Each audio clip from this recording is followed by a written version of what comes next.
ناظرین، welcome back to جاگو دنیا. غامدی کے ساتھ بیٹھی ہوئی ہوں اور آپ لوگوں کے ساتھ شیئر کروں گی سارے سخن ہمارے فیض احمد فیض کی. یہ ایک بہت ہی خوبصورت ایڈیشن ہے ان کی کلیات کی، اور یہ سونے کا کام ہوا ہوا ہے اس کے پنوں کے اوپر. یہ بہت ہی خوبصورت کتاب ہے اور آپ دیکھ سکتے ہیں اس کو. اس میں جو تصویر ہے فیض صاحب کی، یہ عمر کے لیے میرے بھائی کو انہوں نے سائن کر کے دی تھی، اور یہ ایک تصویر ہے جو ایم ایف حسین صاحب نے بنائی تھی فیض صاحب کی. یہ بھی یہ سائن ہے فیض صاحب کی. یہ تو خیر، اور یہ انتصاب جو لکھا ہوا ہے یہ فیض صاحب کے اپنے ہاتھ کا لکھا ہوا ہے. اور انتصاب جو ہے یہ فیض صاحب کی نظموں میں سے میری فیورٹ نظم ہے. آج کے نام اور آج کے غم کے نام. آج کا غم ہے زندگی کے بھرے گلستان، آج کا غم کہ ہے زندگی کے بھرے گلستان سے خفا. زرد پتوں کا بند، زرد پتوں کا بند جو میرا دیس ہے، درد کی انجمن جو میرا دیس ہے. یہ اتنی خوبصورت کتاب ہے اور آپ بہت انجوائے کریں گے اس کو بحیثیت ڈیکوریشن، بحیثیت sort of poetry book. And Faiz صاحب کے تو سارے فینس کو یہ جلدی سے جلدی لے لینی چاہیے. اینڈ میں خود چاہ رہی ہوں کہ میں ذرا اب اردو لیسنس شروع کر لوں اپنی صحیح والی. اب میرا پروگرام 4 سے 6 بجے شروع ہونے والا ہے، تو اب وقت آ چکا ہے اپنی اردو کو ٹھیک کرنے کا. تو یہ غامدی صاحب بہت خوبصورت کتاب ہے، میں آپ کے لیے بھی لا کے دوں گی. آپ کو شاعری کا بڑی شوق ہے؟ نوازش جی، بہت. اس میں کیا شک ہے، ہر آدمی جس کے اندر تھوڑی بہت بھی حصے جمالیات ہے وہ شاعری سے کیسے بے نیاز ہو سکتا ہے. آپ کو ہے شوق شاعری کا؟ بہت. اچھا، بس تو پھر آپ کو یہ پریزنٹ کرنی پڑے گی مجھے. بڑی عنایت آپ کی، بڑی نوازش. اور غامدی صاحب اور فیض صاحب کو کون پڑھنا پسند ہے نہیں نا، کرے گا. آپ کے فیوریٹ پوئٹس کون ہیں؟ میر ہے، غالب ہے، اقبال ہے، فیض ہے. میں نے میر کی شاعری نہیں پڑھی، اور میں نے ہر طرف سے جتنے بھی لوگ ہیں جن کی میں بہت زیادہ عزت کرتی ہوں بہت تعریف سنی. میر بڑا بے مثل شاعر ہے. میر ان نیم باز آنکھوں میں ساری مستی شراب کی سی ہے، نازکی اس کے لب کی کیا کہیے پنکھڑی ایک گلاب کی سی ہے. واہ، میر کی شاعری، اور میر نے بڑے اچھے شعر کہے ہیں، بڑے بے مثال شعر کہے ہیں. غامدی صاحب ایسا کیوں ہے کہ لوگ شاعری کو یا جو بھی وہ چیزیں جو جن سے خوشی ہوتی ہے، موسیقی کو، رقص کو، یا آرٹ کو، پینٹنگ کو، ہر وہ چیز جس سے روح کو سکون ملے، مزہ آئے، جو ہمارے لمبے لمبے داڑھی والے عالم ہیں، تو وہ کیوں اس کو برا سمجھتے ہیں؟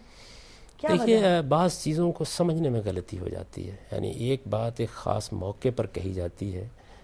حالی ہمارے بڑے شاعروں میں سے ہیں، انہوں نے ایک شعر کہا ہے کہ گناہ گار وہاں چھوٹ جائیں گے سارے، جہنم کو بھر دیں گے شاعر ہمارے. ابھی انہوں نے اپنے زمانے کے شاعروں پر تبصرہ کیا ہے. تو کوئی آدمی اگر اس کا یہ نتیجہ نکال لے کہ حالی یہ کہہ رہے ہیں کہ شاعر نام کی مخلوق ہی دنیا میں نہیں ہونی چاہیے، بالکل، تو یہ غلط نتیجہ ہوگا نا. بالکل. ایسے ہی بعض اوقات شاعری کا، موسیقی کا، فنون لطیفہ کا غلط استعمال شروع ہو جاتا ہے. مثلا تصویریں بنا کے لوگوں نے پوجنا شروع کر دی، مجسمے بنا کے ان کی عبادت کرنا شروع کر دی. تو اس طرح کی چیزوں کو جب خدا کا کوئی پیغمبر روکتا ہے تو لوگ اصل بات کو سمجھے بغیر یہ خیال کر لیتے ہیں کہ ان کو کسی تصویر سے دشمنی ہے. یعنی دشمنی جس چیز سے تھی وہ شرک تھا.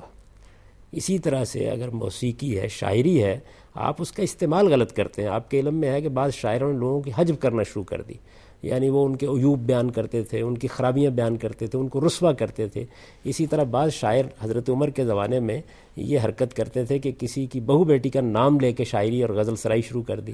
ایسی چیزوں کو بعض اوقات روکنا پڑتا ہے. شاعری میں اگر لطافت ہے، حسن ہے، خوبصورتی ہے، آپ کی جمالیات کی حس کی تسکین ہے، تو پھر وہ انسان کی طبع لطیف کے لیے ایک اثاثہ ہے. آپ دیکھیں کہ اعلیٰ شاعری، اعلیٰ ادب، اعلیٰ مصوری یہ آپ کو کس طرح اپنا میسج کمیونیکیٹ کرتی ہے. بے شک. ایک کالر بھی موجود ہے ہمارے ساتھ، نہیں ہے، او ڈراپ ہو گئے. مختار صاحب کا فون تھا لڑکانہ سے. السلام علیکم مختار بھائی، ابھی کال ڈراپ ہو گئی، سوری. آپ کے ایس ایم ایس کمال کے آ رہے ہیں. اور عائشہ کہتی ہیں آپ اتنا بولتی ہیں آپ کو روزہ نہیں لگتا. بالکل لگتا ہے. اور رابعہ لاہور سے تھینک یو سو مچ. نہیں، صدیق اسماعیل کو بلائیں. اچھا ٹھیک ہے. اور غامدی صاحب سے علی پوچھ رہے ہیں ملتان سے، تزکیہ نفس کے بارے میں ہمیں بتائیں. تزکیہ نفس کا مطلب ہوتا ہے اپنے وجود کو، اپنی شخصیت کو پیوریفائی کرنا. یہ دین کا مقصد ہے. ہمارا دین آیا اس لیے ہے. دیکھیے، دین کی ساری دلچسپی کس چیز سے ہے؟ آپ کا بدن صاف رہے، آپ کا کھانا پینا پاکیزہ رہے، آپ کے اخلاق بہت پاکیزہ ہوں، اور آپ اللہ تعالیٰ کے ساتھ پاکیزگی کا تعلق پیدا کریں. پاکیزگی، پیوریفیکیشن، یہی اصل میں دین کا مقصد ہے. تو اس کو تزکیہ کہتے ہیں عربی زبان میں.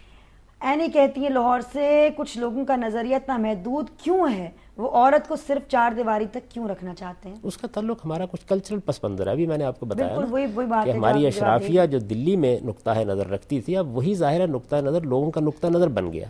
اور ہمارے علماء تک نے اپنی کتابوں میں لکھ دیا کہ عورتوں کو اگر پڑھانا بھی ہے تو پڑھنا سکھا دو، لکھنا نہ سکھانا، کیونکہ اگر لکھنا سکھاؤ گے تو رکا لکھ کے ہم سائے میں ڈالے گی. ایک صاحب پوچھتے ہیں کہ اگر ایک عورت کا انتقال ہو تو کیا ان کے خاوند ان کے جنازے کو کندھا دے سکتے ہیں؟ بالکل دے سکتے ہیں.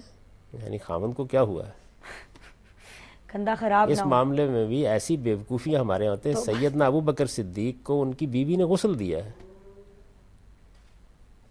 تو کیوں ایسا، کیوں، کیا اتنی تنگی اور اتنی اتنا محدود اور تنگ دماغی ہمارے معاشرے میں آ گئی ہے، اتنی زیادہ آ گئی ہے کہ میں جگہ جگہ بحث کرتی ہوں. اس کی وجہ یہ ہے کہ ہم نے دین کے علم کو کبھی اپنے معاشرے کے اندر اہمیت ہی نہیں دی.